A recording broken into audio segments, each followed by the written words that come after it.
사물이나 어떤 사건이나 또 심지어 하나님의 말씀을 볼 때도 항상 숲과 나무의 관점으로 봐야 됩니다. 그래서 사람들이 어느 숲 속에 들어가서 그 한 나무 한 나무는 이것이 소나무고 이것이 상수리나무고 이것이 벚나무라고 하는 한 나무 한 나무는 알지만은 숲 전체의 모습을 모르는 사람이 있듯이 성경 속의 한 인물, 한 사건은 알면서 그 전체 인물과 사건을 통하여 하나님이 주시고자 하는 하나님의 계시를 모르는 그런 사람들이 참 많습니다. 그래서 이것은 옳지 않습니다. 그래서 나무를 살피는 것도 중요하지만은 그 나무가 모여서 하나님이 우리에게 주시고자 하는 하나님의 계시가 뭔지 큰 그림을 아울러 그릴 수 있는 그런 우리가 식견을 가져야 된다는 것을 그것을 여러분들 성경을 읽을 때도 항상 명심을 하시길 바랍니다. 여러분 우리가 창세기를 우리가 묵상을 하면서 12장부터 50장까지 거의 5분의 4 정도가 아브라함, 이삭, 야곱, 요셉 이 4명의 족장에 관한 이야기가 5분의 4나 해당됩니다. 그래서 이것을 우리가 묵상할 때에 아브라함은 어떤 사람이고 그의 자녀와 부인은 누구고 이삭은 누구고 이삭의 부인은 누구고 이삭의 자식은 누구고 야곱의 자식은 누구고 그 집안에 무슨 일이 있었고 여러분 이런 것을 나열식으로 하는 것도 중요하지만은 그런 개별적 사건과 개인들이 모여서 하나님이 우리에게 알려주실 하나님의 그 계시 궁극적 주님의 큰 숲을 알지 못하면은 유익을 누리지 못한다는 거예요. 그래서 우리가 지금 야곱의 인생의 말년 즉 요셉이 총리가 되어서 흉년이 당했을 때 그 사건들을 우리가 묵상하고 있지 않습니까? 여기에는 개개인의 죄의 문제 또 개개인의 이 캐릭터 문제 또 사건의 문제들이 계속 나열되어지지만은 우리가 염두에 둘 것은 뭔가 아닌가? 아브라함의 언약이요. 창세기 12장, 15장에서 하나님의 아브라함과 이제 한 민족을 이루기 위해서 주님께서 언약을 하지 않습니까? 그래서 네 후손이 바다의 모래같이 하늘의 별같이 많은 자손을 줄 것이다. 그리고 네 후손들이 살 땅을 줄 것이다. 그리고 네 후손이 온 세상 열방의 복의 통로, 복의 그늘이 되게 하겠다. 이 하나님께서 아브라함과 맺으신 언약을 기억하면서 이 창세기 이 5분의 4에 해당되는 이 말씀을 기억해야 되는 거예요. 그래서 여러분 우리가 오늘 살피는 이 말씀은 이제 야곱의 아들들이 첫 번째 애굽의 양식을 구하러 가지 않습니까? 여러분 첫 번째 양식을 구하러 갈 때도 그것은 하나님의 아브라함과 맺어진 언약과 관계 있는 거죠. 그러니까 이 세 가지 언약 가운데 첫 번째 언약이 이 후손 자손에 관한 언약이에요.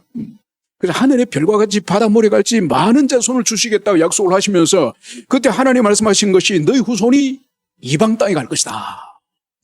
이방 땅에 가서 430년 동안 거기서 고생을 할 것이다. 그리고 때가 되면 너희들이 이제 올라올 것이다. 그 말씀을 주님이 아브라함에게 하시거든요.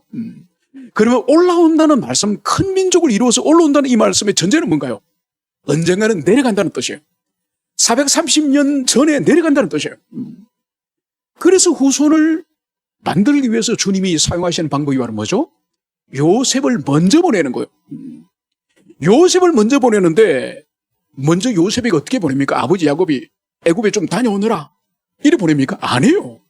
아버지 심부름을 보낸 이 요셉을 형들이 죽이려고 하다가 죽이진 않고 애굽에 인신매매해가지고 은 20에 팔아먹어버린 거죠. 그래서 야곱의 70명의 가족 이후에는 수백만 명으로 성장하는 이 한민족의 최초의 이집트 첫 이주자는 형들에게 팔려서 들어간 이 요셉이에요. 요셉. 그래서 이 요셉 이 작은 이 씨앗 이 한 씨앗이 이제 이집트에 떨어지면서 하나님이 계획하신 언약을 성취하기 시작하는 이것을 여기서 볼 수가 있습니다. 그래서 20년이 지나고 또 흉년을 맞이해서는 한 23, 4, 5년이 됐겠죠. 그죠? 그간에 이 기근이 이집트뿐만 아니라 주변 나라에도 다 기근이 들어서 드디어 이 야곱의 아들들이 10아들들이 이 애굽으로 내려온 거죠. 여러분 애굽에 내려올 때도 자발적으로 내려온 것이 아니라 아버지가 보내서 내려온 거예요. 그래 아버지 이런 말을 하죠. 내가 들어보니 내가 보았고 들으니 애굽에는 양식이 있다 그러더라. 그런데 너희들은 왜 멀뚱멀뚱 쳐다만 보고 있느냐. 속히 내려가라. 여러분 왜 아버지가 이 백수십 세가 된 130세가 가까이 된 이 아버지가 애굽에 양식이 있는 것을 들어서 알고 보고 하는데 이 10명의 자식 형들이 모르겠습니까? 알죠. 그런데 애굽에 못 가는 거예요. 아버지가 책망할 때까지 못 가는 거예요. 왜 못 가죠? 요셉을 애굽에 팔아버렸으니까.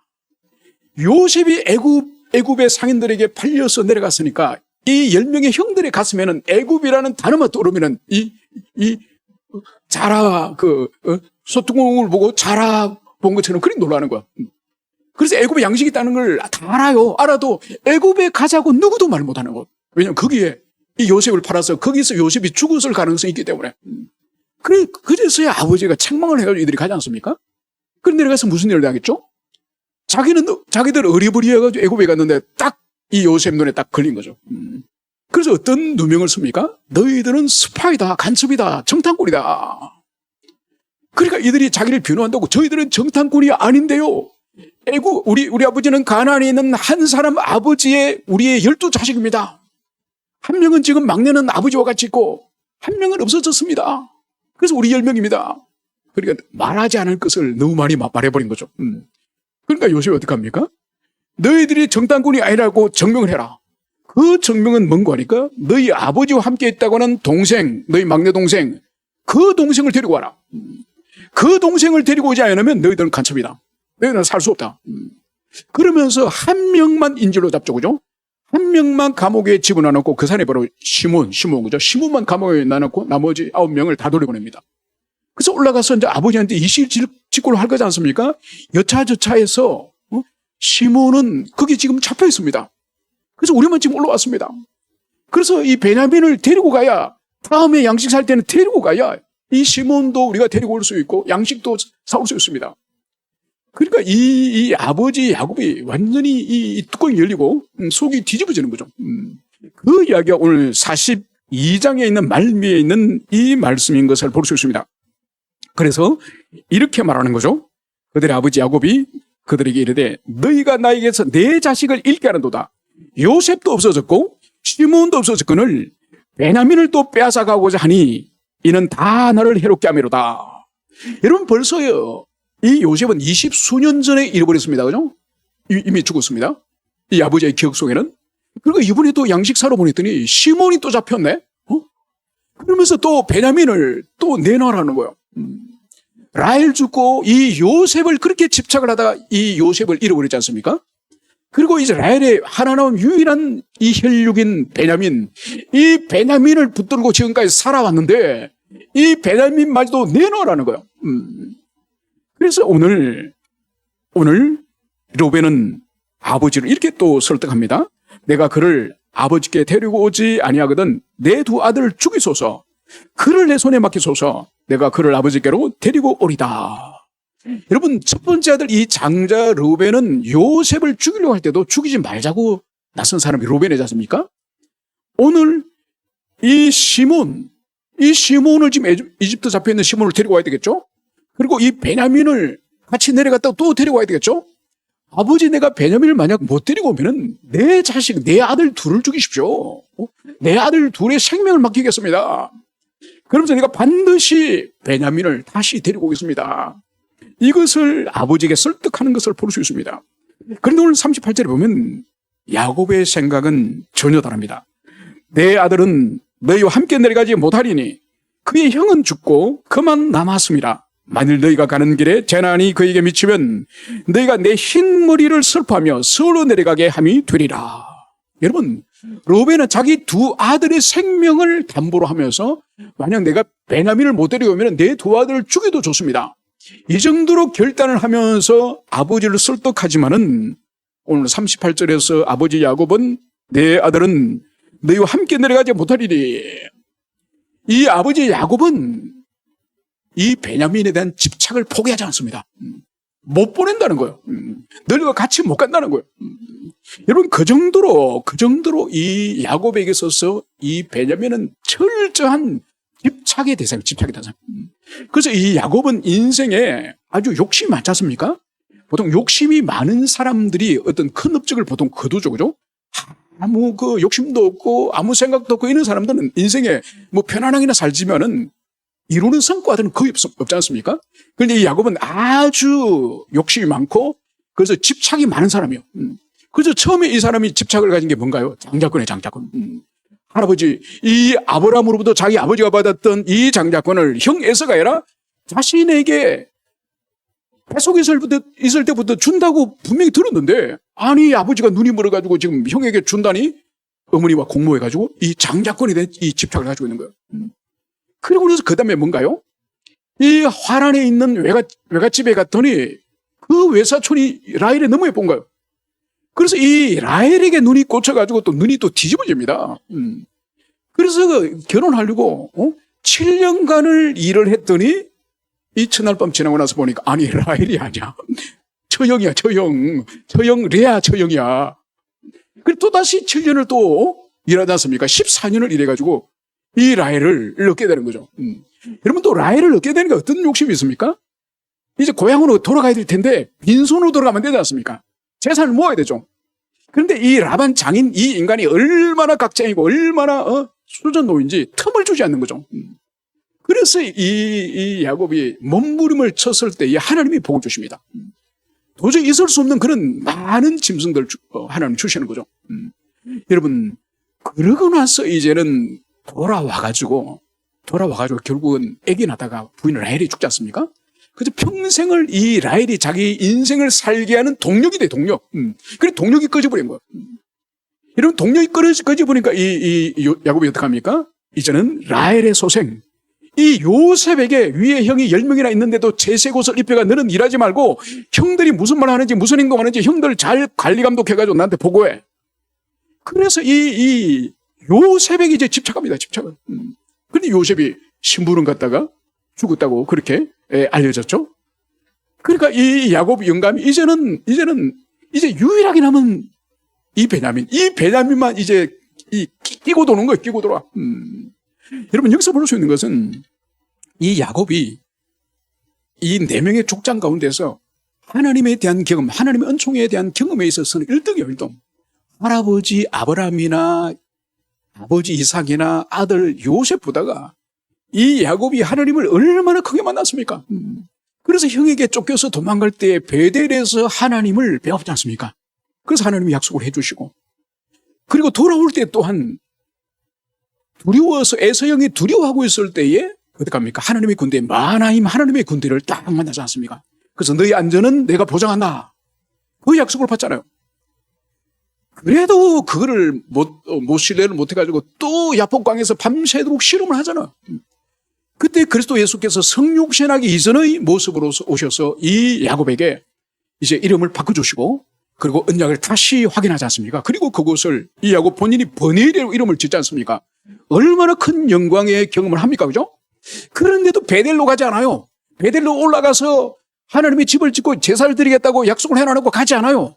숲곡과 세겜에서 눌러앉아가지고 그렇게 살다가 거기서 어떤 일을 당합니까? 디나를 강간을 당하고 큰 집안에 화를 당하지 않습니까? 두 아들이 살인을 하고.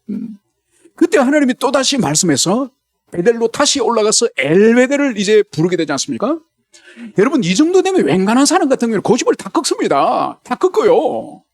그런데 그 이후에 삶이 어떻습니까? 이 요셉에게 집착하는 이 집착의 사람으로부터 벗어나지 못하는 거예요. 여러분 집착의 이 한꺼풀을 딱 벗기면 집착이 뭔지 아십니까? 집착은 불신앙이에요. 자기 손으로 내 안에서 내가 모든 것을, 나와 관계된 모든 것을 내가 통제하고 내가 장악해야 됐다고 한다는 이것은 집착으로 드러나지만 더 깊은 속을 파고 들어가 보면은 불신하고 하나님이 신뢰하지 않는다는 거예요. 내가 다 해야 되는 거예요. 내 인생, 또 내 가족과 관련되어지는 것, 내 직장과 관계되어지는 것, 나와 관계되어지는 모든 것은 내 손 안에서 내 통제와 내가 해야 된다는 거예요. 이게 요셉의 인생이에요. 자기 재물이나 자기 아들들이나 자기 부인이나 완전히 자기 손 안에 있어야 된다는 거예요. 그러니까 하나님을 배제하는 거죠. 그러니까 형식적으로 신앙생활, 종교생활을 다 할 수 있습니다. 제사도 드리고 예배도 드리고 찬송도 하고 기도하고 다 합니다. 하는데 이 중심에, 마음의 중심에 하나님께 맡겨드리는 그 믿음이 없는 거예요. 내가 여전히 붙들고 내가 다 장악하고 내가 통제하고 내가 해야 되고 내가 할 수 있다고 하는, 이것은 철저한 불신앙이에요. 하나님이 아주 싫어하는 거죠. 여러분 이 베냐민이, 이 야곱에게만 베냐민이 있는 것이 아니라 우리 모두에게 사실은 정도의 크기의 차이가 있을 뿐이지 우리도 베냐민을 다 가지고 있습니다. 절대로 포기하지 못하는 거.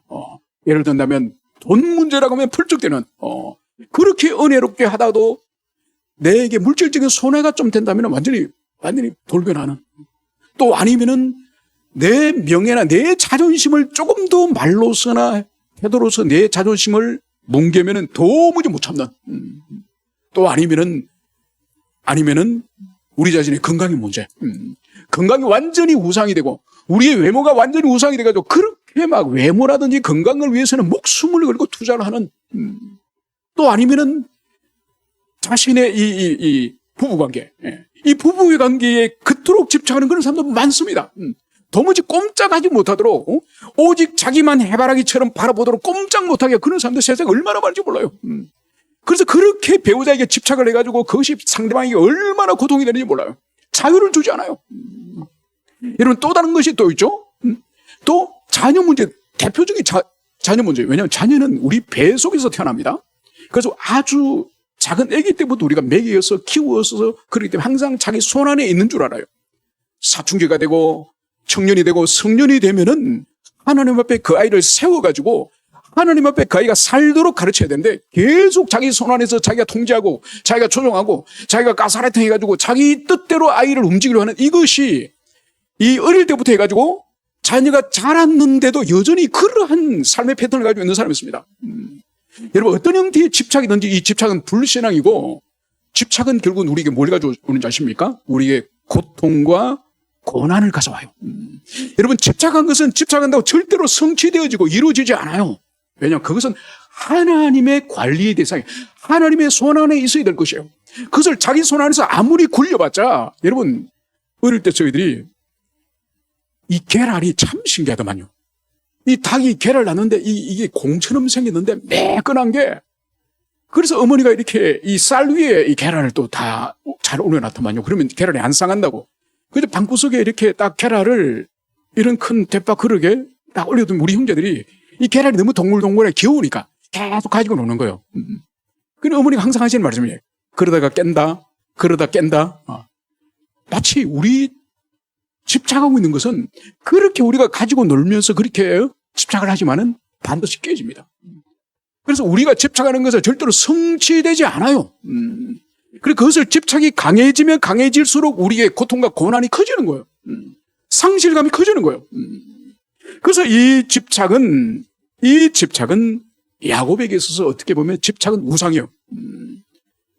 여러분, 오직 하나님 외에, 이 세상에 하나님 외에 우리가 붙들고 있는 모든 것 중 하나님이 거기 내려놔.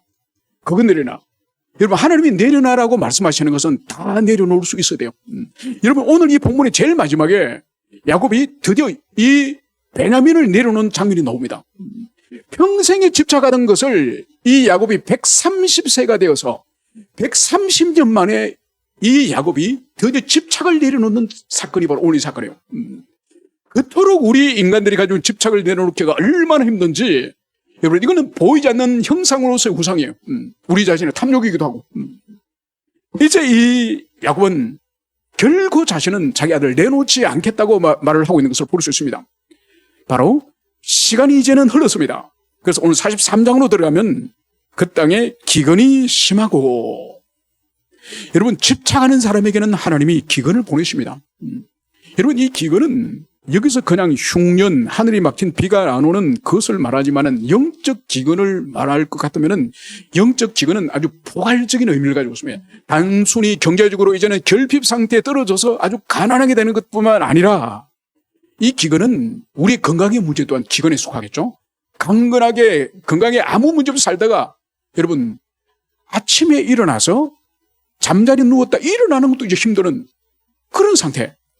안 그러면 숟가락으로 자기 밥을 자기 입으로 떠넣지도 못하는 그런 상태. 여러분, 이 기근은 아주 다양한 정도로 우리들에게 물질의 물질, 명예면 명예, 인간관계의 고통이면 고통, 또 자신이 가지고 있는 어떤 악한 탐욕으로 인한 당하는 고통. 여러분, 모든 사람들에게 기근의 가능성이 다 있습니다. 그래서 이 기근은 집착의 사람들에게는 기근이 더 가까이 있는 거죠. 하나님 이외에 집착하고 하나님 이외에 하나님 기뻐하지 않는 것을 붙들고 있는 집착의 사람은 반드시 영적 기근을 수시로 당하는 거예요. 그만큼 고난을 많이 당한다는 것을 이것을 볼 수 있습니다.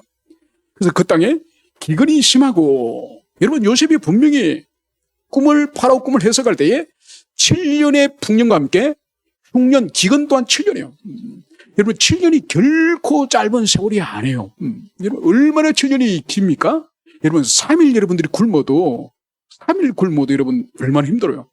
저는 한 10일 정도는 몇 번 여러 번 저는 굶어봤습니다. 한 10일 굶는 거는 그러니까 신앙생활로 인해서 굶는 걸 말하는 게 아니고 돈이 없어서 말하는 거예요. 먹을 것이 없어서 굶은 것이 10일 정도 굶는 거를 제가 20대 초반에 집을 나가가지고 집에 또 안 들어가니까 이제 부모님이 보기 싫어서 안 들어가니까 결국은 돈이 없으니까 여러분 5일 10일 굶는 거는 제가 한 14번 했어요.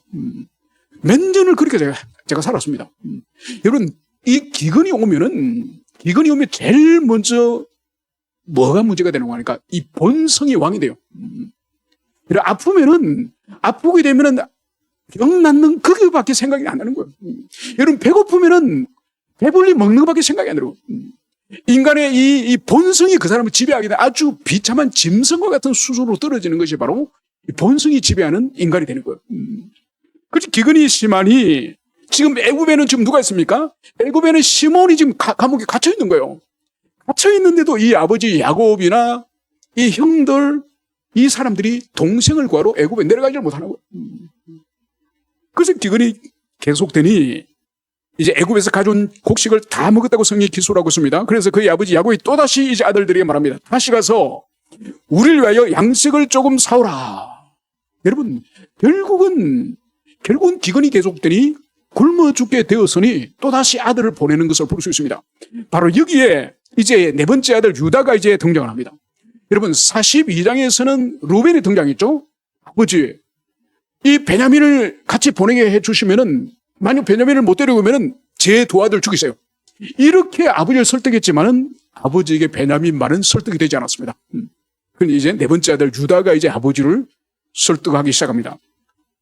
그 사람이 우리에게 엄히 경고하고 이르되 너희 아우가 너희와 함께 오지 아니하면 너희가 내 얼굴을 보지 못하리라 하였으니 아버지께서 우리 아우를 우리와 함께 보내주시면 우리가 내려가서 아버지를 위하여 양식을 사려니와 아버지께서 만일 그를 보내지 아니하시면 우리는 내려가지 아니하리니. 오늘 이 유다는 분명히 자기 아버지에게 말합니다.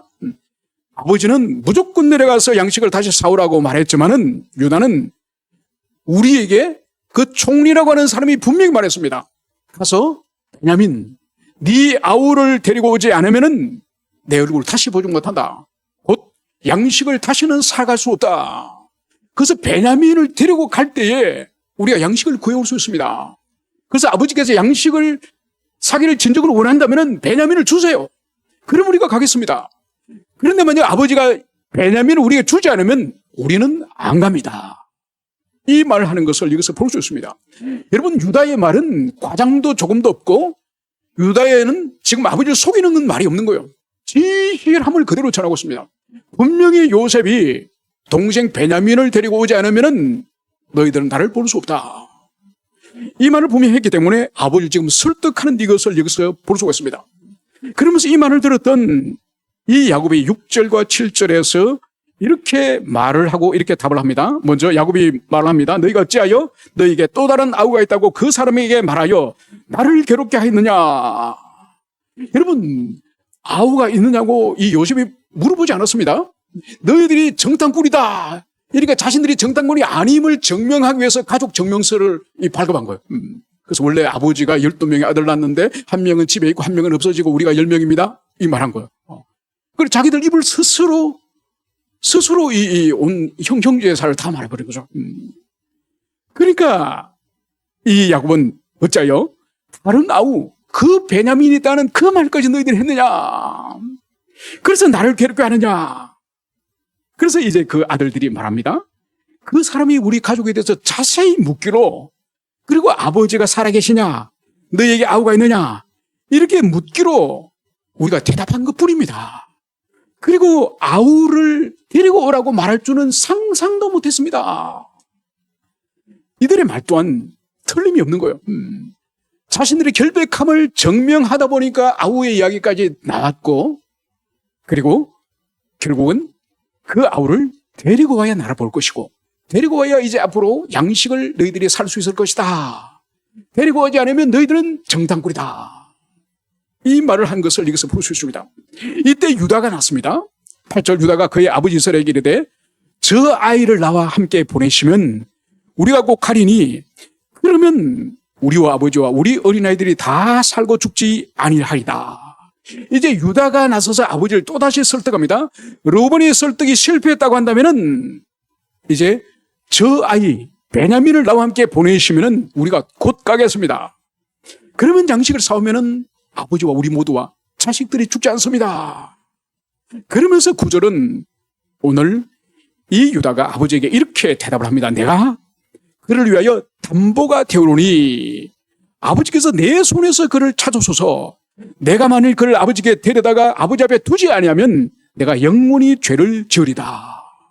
여러분, 오늘 이 유다는, 네 번째 아들 이 유다는 형 르우벤이 아버지를 설득하는 것을 실패했지만은 이제 유다는 내가 그를 위하여 담보가 되오노니, 여러분 여기서 그를 위하여라는 건 베냐민을 말하겠죠, 그죠? 만약 내가 베냐민을 데리고 가서 베냐민을 다시 데려오지 못하면은 내 자신이 담보가 되겠습니다. 이 말을 하는 것을 여기서 볼 수 있습니다. 여러분 여기서 우리 유다를 주목해 볼 필요가 있습니다. 여러분 유다는 요셉을, 창세기 37장에서 요셉을, 구덩이에 있는 요셉을 이집트로 팔아버리는 데 있어서 주도적인 인물이 이 유다. 그래서 동생을 팔아먹은 사람이 유다라고 한다면은 오늘 유다의 오늘 말과 태도는 무엇입니까?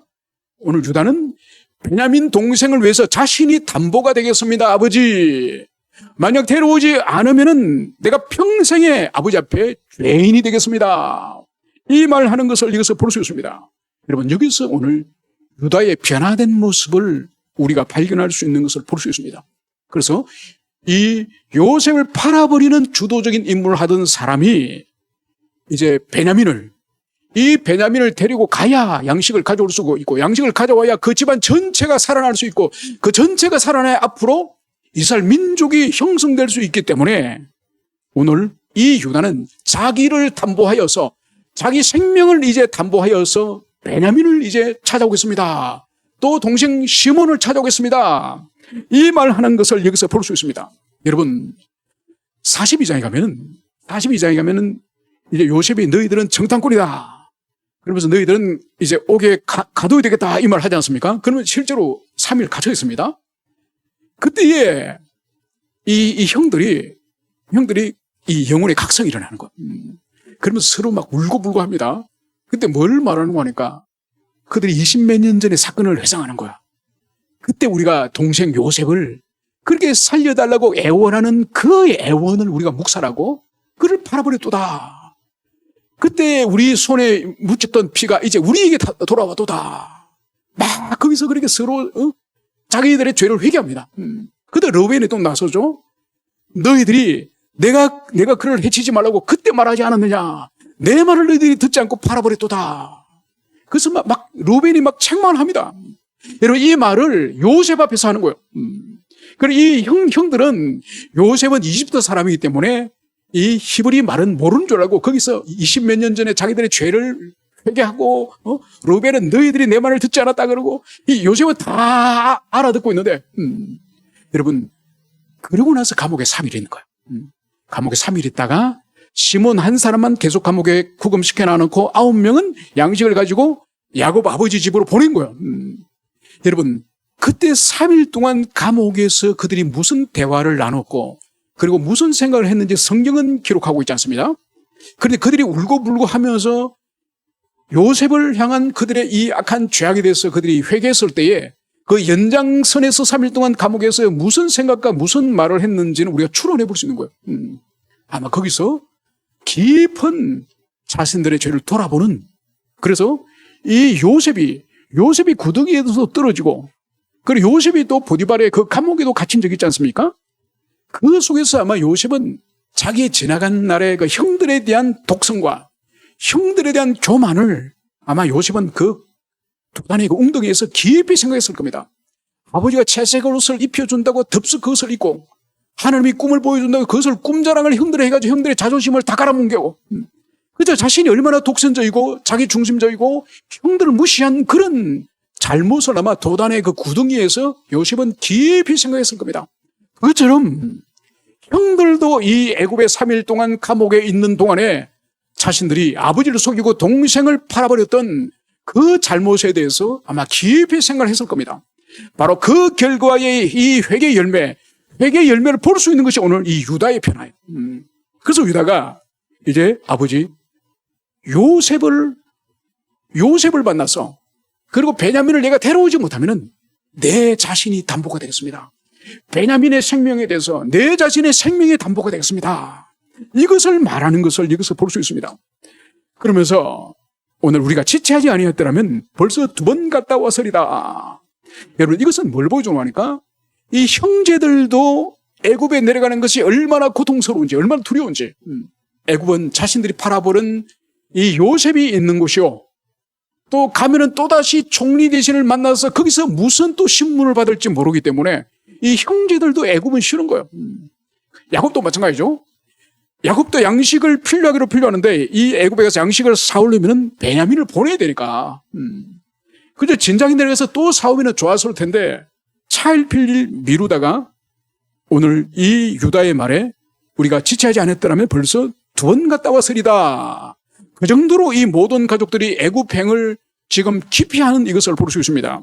그러면서 이제 이 시간의 흐름을 통해서 이제 야곱의 결단의 말씀이 여기서 나오는 것입니다. 그래서 오늘 11절에 보면은 11절과 12절에 보면 그들의 아버지 이스라엘이 그들에게 이르되 그러할진대 이렇게 하라. 너희는 이 땅의 아름다운 소산을 그릇에 담아가지고 내려가서 그 사람에게 예물로 드릴지니 곧 유향 조금과 꿀 조금과 향품과 무략과 유향나무 열매와 감 복송하라. 이제 아버지 생각이 달라진 거예요. 이제 너희들이 애굽으로 내려가라는 거예요. 내려가되 그 총리 대신을 만나려고 할 때에 예물을 준비해서 가라. 그러면서 이 가나안 땅에 있는 이 아름다운 귀한 이 예물들을 구체적으로 이름까지 들려주면서 예물을 준비시키는 것을 볼 수 있습니다. 그리고 12절에 보면 너희 손에 갑절의 돈을 가지고 너희 자루 아기에 도로 넣어져 있던 그 돈을 다시 가지고 가라. 혹 잘못이 있었을까 두렵도다. 여러분 곡식 살 돈을 2배 갑절이나 가져가는 이유가 뭘까요? 첫 번째 이집트 내려갔다가 곡식 사가 올라와서 예관에 하룻밤 묵을 때 이제 짐승에게 곡식을 주려고 이 푸대자루를 열어보니까 아니 곡식 살려고 가져갔던 돈이 그대로 다 있는 거예요. 깜짝 놀란 거죠. 이건 또 무슨 함정이 아닌가. 그래서 그 돈을 이제는 꼽으로 지난번 곡식까지 합쳐가지고 꼽으로 다시 준비해서 내려가는 거예요. 혹여나 계산이 잘못했을 수도 있다.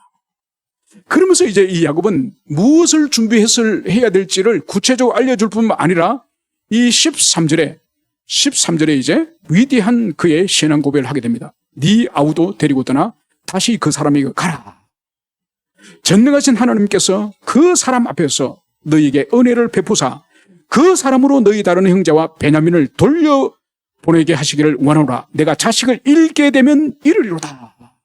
여러분 지금까지 130년 동안 때로는 재물로 때로는 아내로 때로는 이 요셉으로 때로는 베냐민으로 130년 동안 그렇게 집착하던 이 집착을 오늘 내려놓는 순간이 보는 오늘 13절과 14절이에요. 그래서 네 아우도 데리고 떠나 다시 그 사람에게로 가라. 내가 자식을 잃게 되면 이르리로다. 여러분 오늘 이 12절과 13절에 이 야곱이 결단하기까지는 이 중간에 어느 정도 시간이 흘렀는지는 기술하고 있지 않지만은 이 야곱이 야복강에서 하나님 앞에서 하나님과 실험했던 그러한 이 실험의 시간이 분명히 있었을 겁니다. 그래서 이 결론에 이르기까지 지금까지 집착하고 붙들고 있었지만은 여러분 그래서 라헬의 생명을 구했습니까? 그래서 요셉을 지켰습니까? 또 지금 베냐민을 지킬 수가 있습니까? 자신을 지킬 수가 있습니까? 여러분 집착하는 것은 절대로 우리 손 안에 하나님 두지 않으세요. 이걸 우리가 기억해야 돼요. 그 집착하는 것은 하나님 손에 있어야 될 것이요. 그것을 빼앗아서 우리가 붙들고 있는 이것은 그 상대방도 망하게 하는 것이고 나도 망하게 하는 짓이에요. 그래서 오늘 130세가 된 이 야곱이 드디어 네 아우도 데리고 떠나라. 그리고 내가 자식을 잃게 되면 이르리로다. 여러분 이것은 에서더서에서 이제 민족이 망하게 되었을 때에 그 금식과 함께 기도하기로 작정하지 않습니까? 그러면서 이제 기도가 끝나면은 예수대가 왕 앞에 나가기로 했죠. 그런데 페르시아의 이 국법은 왕비라도 이 왕이 콜링을 하지 않으면 가면 안 돼. 죽습니다. 그런데 금식 기도를 하고 나서 어떤 결단을 하죠? 내가 죽으면 죽으리라. 내가 이 임금 앞에 나갔을 때 임금이 아니 저 여자가 웬일이야? 죽여. 그러면 죽겠다는 거야. 그것처럼 오늘 베냐민을 이집트로 보내는데 만약 가는 길이거나 오는 길에 있어서 베냐민이 죽으면은 그 죽음을 이제 내가 받아들이겠습니다.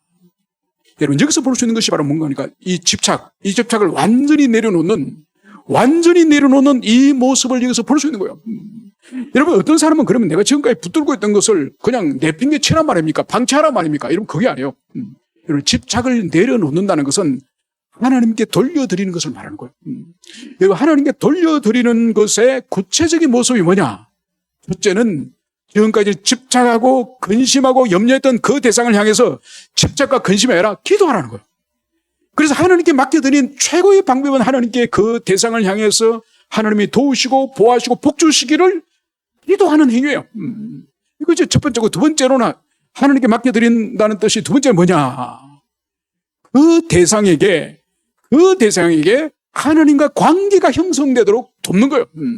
그래서 예배하지 않는 사람은 예배 장소로 그 사람을 데려오게 되고 하나님에 대한 지식이 없는 무지한 사람에게는 하나님의 말씀에 관한 지식을 가르친다든지 도움받을 수 있는 길을 열어준다든지 그래서 하나님과 그 사람의 관계가 형성되어서 연합 속에 들어갈 수 있도록 그것이 바로 내 손에 집착을 내려놓고 그 대상을 하나님께로 이제는 맡겨드리는 믿음의 행위란 이것을 여기서 볼 수 있습니다. 이 단순한 이 원리를 모르기 때문에 많은 그리스도인들이 얼마나 지금도 불행하게 살아가는지 몰라요. 충분히 감사하면서 충분히 행복하게 살아갈 수 있는데도 하나님께 맡겨드려야 될 것을 그냥 지가 꽉 쥐고 있으면서 그냥 지가 고통을 당하는 거야. 자기 해결도 못하면서 해결할 능력도 없으면서 도와줄 능력도 없으면서 그 집착 가운데서 자기 고통만 당하는 거야. 여러분 오늘 드디어 이 야곱이 내가 자식을 잃어버리면 잃어버리도다. 베냐민을 잃어버리면 잃어버리도다. 시몬을 잃어버리면 잃어버리도다. 비로소 이 야곱은 130세가 되어서 죽기 17년 전에 이 집착을 내려놓습니다. 여러분 이게 우리 인간이에요.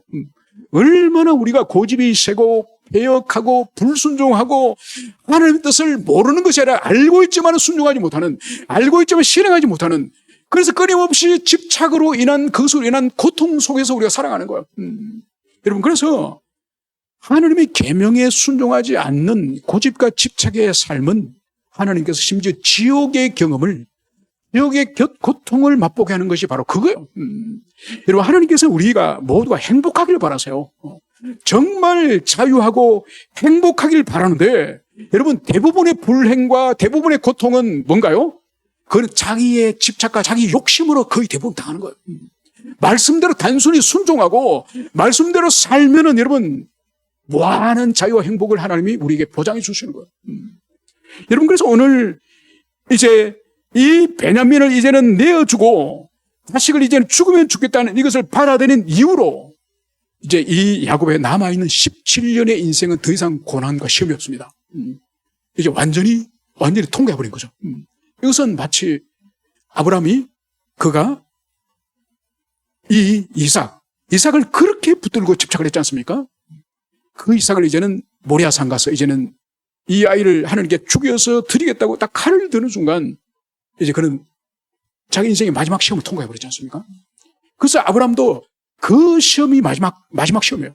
그 후로는 아브라함이 환난과 고통을 당한 것은 일체 등장하지 않습니다. 여러분 이제 이 말씀을 정리하고자 합니다. 우리에게는 얼마나 시험이 남아있고 얼마나 많은 집착이 있을까요? 얼마나 많은 우리의 사랑과 우리의 그 잘못된 삐뚤어진 그 헛된 대상에 대한 그 집착이 있을까요? 여러분 그것이 남아있는 동안에 하나님의 연단과 훈련과 고난은 멈추지 않습니다. 왜냐하면 주님은 우리를 향한 주님의 관심은 1차적인 것은 이 땅에서 잘 먹고 잘 사는 것이 아니라 우리를 하나님을 의존하고 하나님을 신뢰하고 하나님을 믿는 그런 영으로 빚어가시는 것이 하나님의 목적이에요. 하나님의 관심이에요. 그러기 위해서는 주님께서 우리에게 고난과 시련을 보내는 것을 조금도 주님은 두려워하지 않습니다. 여러분, 주님의 고집을 꺾으려고 하지 마십시오. 주님 앞에 순종하는, 말씀에 순종하는 단순한 삶을 사는 것이 가장 복된 일이고 가장 행복한 일이에요. 그래서 이 130년의 이 긴 세월 동안 집착과 고집 속에 살아가던 이 야곱이 드디어 130세에 이제 모든 것을 내려놓습니다. 심지어 베냐민마저도 그가 죽으면 죽으리라. 이러한 믿음을 이 야곱이 130세에 가졌던 것처럼 여러분, 우리 또한 속히 하나님 아닌 것을 집착하고 애정하는 모든 것들을 자유하게 내려놓는 모든 우리 교우들이 되기를 바랍니다. 그래서 우리의 남아있는 인생이 가볍고 자유하며 행복을 누리는, 아버지가 그걸 원하는데 우리가 어렸을 때 고통의 삶을 사는 그런 지체들이 되지 않기를 간절히 축원합니다. 함께 우리 기도하시겠습니다.